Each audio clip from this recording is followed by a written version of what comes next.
right, everybody's here. A lot of people.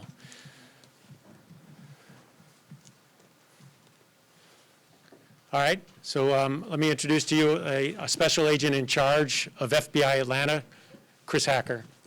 Okay. Thank you, Kevin. Hey, thank you all for being here today. I appreciate your interest in this operation.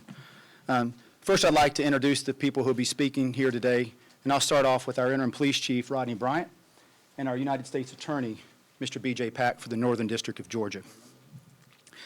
We wouldn't be here today if it weren't for the other men standing behind us, the leaders of these organizations. And I want to, in no specific order, but I want to introduce the agencies who are all part of this operation and have made it a success to date. The Drug Enforcement Administration, Homeland Security Investigation, ATF, United States Secret Service, GBI, and of course, the United States Attorney's Office and the Atlanta Police Department. In mid-August, the leaders that stand here today met with Chief Bryant to develop a comprehensive strategy to address the rise in violent crime here in the city of Atlanta. That culminated in an operation that we have called Operation Phoenix. And to keep it simple, Operation Phoenix is nothing more than a sustained, systematic, and coordinated law enforcement effort between federal, state, and local law enforcement to address the rising violent crime here in the city. In 10 short weeks after we started Operation Phoenix, we identified about a dozen individuals who we believe to be some of the most significant violent crime offenders in the city. We jointly investigated those individuals and brought the results to Mr. Pack, whose office brought federal charges against many of these individuals. We believe this initiative will slow the violence, and we also believe it should serve as a strong deterrent for anyone in the city who's contemplating participating in any violent crime activities. The bottom line is there are going to be consequences for committing violent crimes in Atlanta, and where we believe that it's necessary and warranted, we will do everything in our power to bring federal charges to the United States Attorney's Office to seek penalties at the federal level. So I'd like to take just one quick moment and recognize the leadership of Interim Chief Rodney Bryant. Without the Chief's initiative and his ability to build partnerships and strong coalitions, we wouldn't be here. The Chief's vision for this initiative was clear to us from the beginning, and Chief, I'd like to thank you for all that you've done to bring this team together. But most importantly, we would all like to thank and recognize the men and women of the Atlanta Police Department who go out every day and put themselves in harm's way to protect all the citizens of Atlanta. Also, for our federal partners and state partners here, I'd like for the public to know that we've always enjoyed a strong relationship and partnership with the City of Atlanta and the Police Department. And today's announcement is simply just a show of the continuation of our joint efforts to keep the people of Atlanta safe. Very important is today's announcement isn't the conclusion of Operation Phoenix. It's quite the opposite. This is the beginning. This is simply the beginning, and this is phase one. So what I would anticipate is that this team will continue to work together, and we're going to identify the most violent criminal offenders, and we're going to bring those cases to the United States Attorney's Office to seek federal prosecution. So in the coming days, weeks, and months, you should anticipate more charges like you're going to hear today. To discuss those federal charges and to bring context from the United States Attorney's perspective and provide additional comments, I'd like to turn the briefing over to our United States Attorney, Mr. B.J. Pack.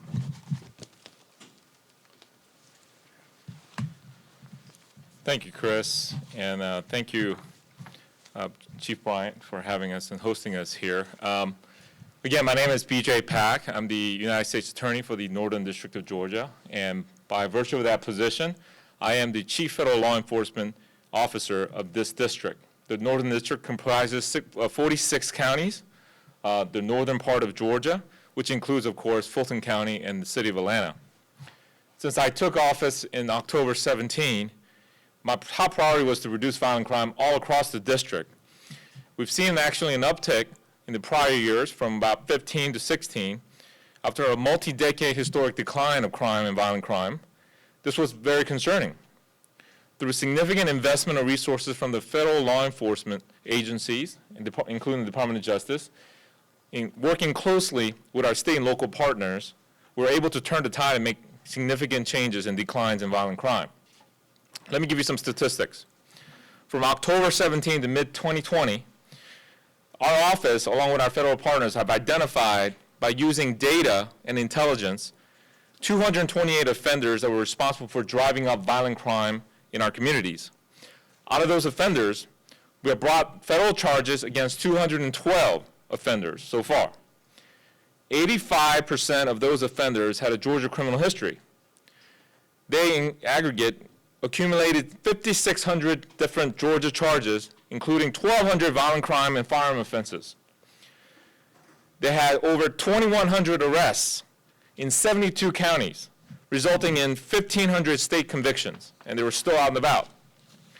Currently, out of those 228, we have obtained convictions for 92 of them, and the rest are awaiting trial.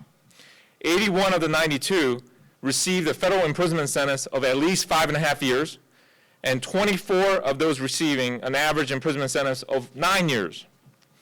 And our data research partner has estimated that by taking out these individuals, violent offenders, we have prevented or avoided 2,300 new crimes that would have been committed by these individuals on the conservative end, in a more aggressive estimate, and up to 5,100 different crimes if these offenders were to keep offending at the rate that they were going the entirety of their sentence. And we were able to achieve this result despite lack of cooperation of one major district attorney locally. Just to put in perspective, 88% of those prosecuted by my office were from the metro Atlanta area, and crimes are committed in the city of Atlanta and around Atlanta. Criminals do not know jurisdictional boundaries, nor do they care. However, reducing violent crime in the city of Atlanta is very, very important for us. We were having very positive trend until the COVID situation, including the civil unrest situation. Added to that, the turned up rhetoric against police officers, and a certain premature prosecutorial decisions related to charging of police officers have significantly and negatively impacted our peace officers who are there every day protecting us. The men and women of APD, I heard that their morale is low and their resources have been stretched very thin, which resulted in decreased response times and overall decrease in enforcement in our communities, and in turn by leaving a vacuum. So there's really no surprise when the city's murder rate significantly exceeded the previous years and the violent crime rates are increasing. Because this is exactly what happens when one puts politics over people, prioritizing getting the next job over the current one, and pander to a group instead of holding true to the most important principles, despite its unpopularity. In spite this, I know that the men and women of law enforcement, especially the Atlanta Police Department, are dedicated to upholding the rule of law and to protect the city. Our authority as law enforcement to enforce the law comes from the people. Thus, our primary focus must be to protect the people. I'm proud to support the Atlanta Police Department and the federal law enforcement partners standing here with us and recommitting and reinforcing all of their efforts to combat violent crime that is creeping up in this city. With our joint efforts, I have confidence, as data has shown, that we will once again curb the increasing violent crime in the city. Thank you.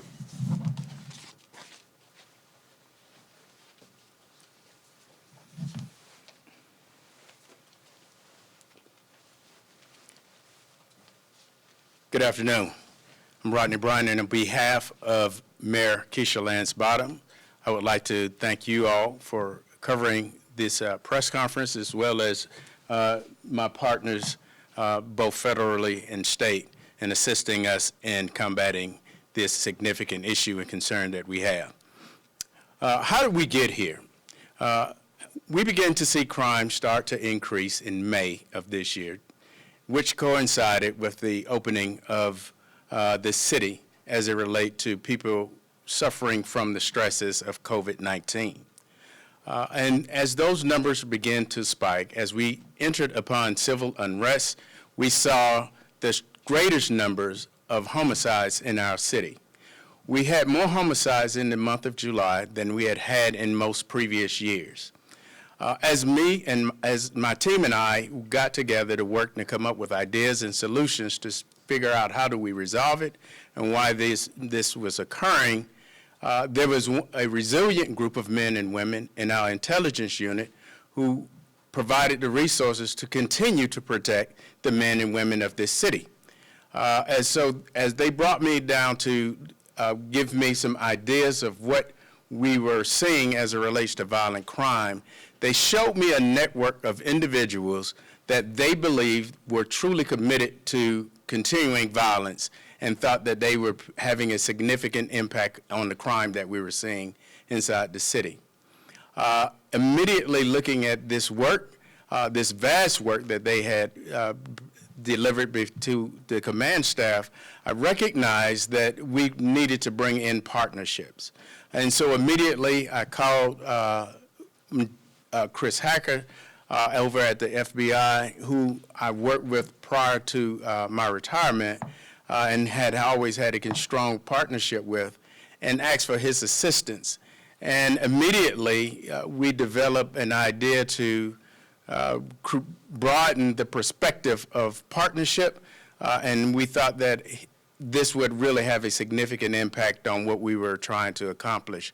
So I'd really like to thank Chris for his leadership, his continued support with the Atlanta Police Department in helping develop this organization and this operation, which I think will play significant dividends in securing this city. And so immediately after we developed the Operation Phoenix, the numbers started to save off as we started to make arrests of some of these individuals. There's no specific area in the city of Atlanta that these individuals did not touch. There was no specific crime other than their violence that they didn't, there was no level of crime that they did not have an impact on. This included gang affiliation, drug sales, and violent crimes alike. What we have begun to see, and what we is those numbers, those types of violent crime have started to diminish. And again, this is with the strong partnership with all the men and women that are here before me. Additionally, we thought that it was important to continue to broaden our partnerships with many of these federal operations. So one of the things that we have done was to continue to broaden that by partnering with all of them in a very analytical space so that we can provide each other more resources and bring more individuals to bear to fight crime in this city. Our partnership with the FBI connect the City of Atlanta and the Department to enhance investigative skills to likes that we have not had before. We'll be able to disrupt drug sales and see declines as it goes throughout this city. Additionally, we have the ability to locate and apprehend violent offenders more quickly and move to certain cases to our federal prosecution. I want to assure the citizens of Atlanta that we are working to keep you safe. The men and women of the Atlanta Police Department are dedicated to protecting and serving the citizens of this city. This partnership gives us an additional layer of advanced resources to find and assess the targets of criminals, elements, and no place in our city is safe for you. Thank you. I'm sorry. I forgot. I thought I was going to have to hand it out. Any questions I'll open it up for questions. Is that where I'm supposed to go? Chief, Thanks. what is the advantage in your view to, you explained the partnership and the big advantage of that, but charging them with the federal crimes and going that route as opposed to doing it on the local level? Well, one of the things is we recognize that bringing in partners, again, it gave us resources that we just didn't have, and it allowed us to be able to get violent offenders off of the streets much quicker because there has been a lag in some of our local courts due to COVID, and so we thought that this was more effective. We wanted an immediate remedy to get individuals off of the street. And what were the criteria when I know you guys said you came up with some way to identify the different offenders? What were some of the things that helped you identify these individuals? These individuals were repeat violent offenders, that there was some nexus with them and violence, and we deemed them to be responsible for some of the most violent crimes in the city of Atlanta. This included gang affiliation as well as gun trafficking and so. Chief, I think you used the term network and the individuals. Could you go a little beyond that? Could you say this was like a team, or people would come in and, or so were 3 affiliated and then another 3 affiliated, or? What we recognize is that the individuals had some type of partnership or nexus to each other. So they may be 2 different gangs fighting with each other or hanging out in the same area, but there was always some level of connectivity from one individual to the next. Not necessarily in partnership, but some level. Either they got into it with each other, or they were fighting over the same territory, things of that nature. So the common denominator being gangs? Being violence. Okay. So all of the offenders, some of the offenders had ties to gangs, but not all. That's correct. Okay, but all are violent criminals. That's correct. You and Attorney Pack mentioned the date around the time we saw these crimes starting to rise. Can I get both of you to talk about that? And DJ also mentioned something about politics and attitudes toward police. Well, and I look at it from a different perspective. I looked at it at the time of where we started to see crime increase. This violent crime began to increase on us, and it was during the time that the weather started to get a little bit better. People had been inside the house a little longer. The city had businesses began to open up, and so there was aspects of social gatherings and ad hoc social gatherings that contributed to these types of crimes. So it coincided with people gathering up around street racing. We had a shooting during that time as well. And so that's when we started to see it. And July was really the pinnacle of those crimes. We saw the most 24 homicides in that month. And so it was immediately that I thought that we really needed to have this level of partnership and resources to bring to bear to address the type of crimes that we were seeing. Chief, do you have any concerns about any violence or potential violence uptick with the election week coming up? Well, again, I work with the men and women that you see behind me continuously having conversation as we address that. There's no verified threat at this particular time, but we have everyone here who was committed to looking into that. But right now, there's no verified. I have not been provided any verified threat as it relates to the election, but we are prepared for it. Is APD doing anything in particular to prepare for Election Day and the possibility of something popping off? Absolutely. So, again, working with all the partners that you see here, we'll open up this JOC as well as they'll be operating their emergency centers as well. We'll stay in communication and make sure that we have the resources in place to respond to any type of incidences for that day. DJ, could you talk a little bit more about The spike in crime, one of the things you have to realize is I think the judiciary had to kind of balance the safety of the people who are potentially being pre-detained before trial. So there was a more likelihood of someone getting bond, right, despite whatever they're charged with. So that gives them another opportunity to go commit crime. So it created a dangerous situation. The other thing is, in the midst of legitimate protests, when people are out protesting issues, which, First Amendment, that's great, but there are individuals who take that opportunity to commit crimes.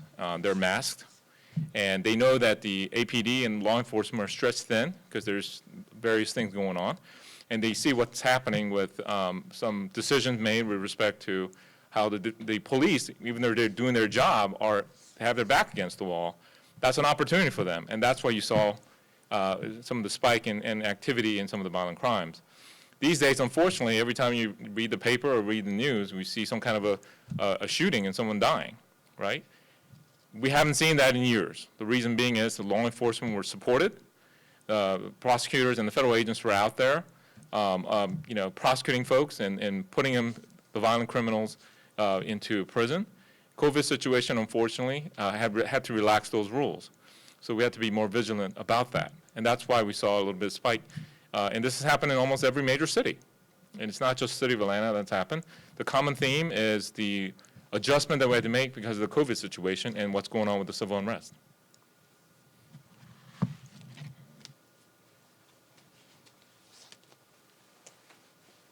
Were any of these, one last question, were any of these people already in custody, like doing some sort of operation from inside jail? And are you guys worried because of their connections, they will continue to operate their criminal enterprise from inside the facilities? So if I heard your question correct, were any of these individuals already arrested? I don't know, because, let's say, a lot of people, when they go to jail, they have connections still. So were any of them sort of doing their operations from? No, the individuals we targeted, these individuals were out on the street. And so that's how we were able to address them, because they were out on the street committing a level of violence. And as far as are we concerned that they will continue, as much as they continue, this operation will continue. We will not tolerate that level of violence in our city. If I may, to follow up on the question you asked, why is the federal government bringing charges against these individuals? There are a couple advantages of the federal system. The first, as Chief Bryant said, right now the state judicial system is at a standstill right now because of the COVID situation. Number two, the volume of cases that the judiciary has to deal with right now is very high. Unlike the state system, the federal court system has allowed us to continue our grand jury. Matter of fact, because of that, my office have charged more people in this fiscal year 2020 than we've done in the years past. The additional thing is that in the federal system, we don't have parole, so we have definitive sentencing in terms of truth in sentencing. So if someone gets, let's say, 10 years in prison, they're going to do 8.5 because 1.5 you get for good time credit. The other thing is in the federal system, because of our firearm laws and the way our bond system in bail reform works, that we have a more certainty of detaining them pretrial, get them out of the community to prevent them from committing crimes again. The last thing, and related to gang issue, is once they are convicted and sent to federal prison, we have prisons, the federal government has prisons all over the country. We take them out of that community so they're not out here committing those crimes from the prisons and the visitors and things like that. It makes it very, very hard. We pluck them, put them in another prison out of state, much, much harder to continue their criminal activity. So there are advantages to do that. Now, the state system and the state laws, there are some areas that they have advantages. And this is why it's very important for us to work very closely with the state law enforcement and state prosecutors. Like I said before, unfortunately in Fulton County and the city of Atlanta, we haven't had that level of cooperation we need to really tackle violent crime.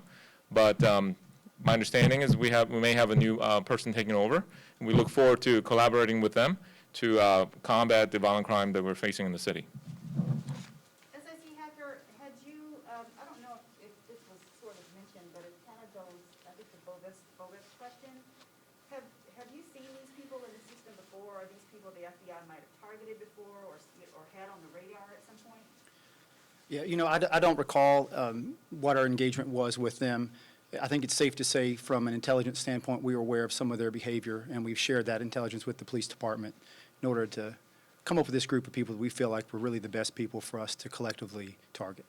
You talked about sending a message that there would be consequences for violent crime. Can you talk a little bit about that? Well, I think U.S. Attorney Pack mentioned that when he talked about the sentencing. It's not a revolving door. When you get convicted of a federal crime, you're going to spend a lot of time in prison. And I think that is the biggest deterrent, and that's something that many of these individuals have not faced federal, convictions before, or federal crimes. And it's a different system, and they will spend time in prison. And I think that's the biggest contributor to reducing the violent crime, is that people know if they do this and we investigate them, the U.S. Attorney's Office will prosecute them and they will go to federal prison. Okay? Thank you. Fulton can answer this. Were federal charges brought because the Fulton County DA's office wasn't going to be bringing those charges? No, that's not necessarily true.